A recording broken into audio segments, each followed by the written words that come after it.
எப்படி நம்ம ஐடியா பாத்தியா? உன் தாத்தாவை கட்டி போடாம அவர் கொம்பையும் கண்ணாடியும் தூக்கி மேல மாட்டிட்டேன். இப்போ அடுத்தது நான் என்ன சார் செய்யணும்? இப்ப நாம கடத்திட்டு வந்தோமே அந்த படியை தூக்கி நான் சொல்றவர் மேல நீ போடணும். யார் மேல சார்? காதை கொடு. அப்பா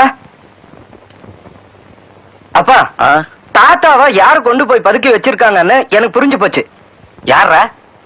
பத்திரிக்கை வரைக்கும் வந்த கல்யாணம் நின்னு போச்சுன்னா யாருக்கு தான் ரோஷம் வராது? அதனால பாரிஜாத்தத்தோட அப்பாதான் தாத்தாவை எங்கேயோ கொண்டு போய் பதுக்கி வச்சிருக்கணும்.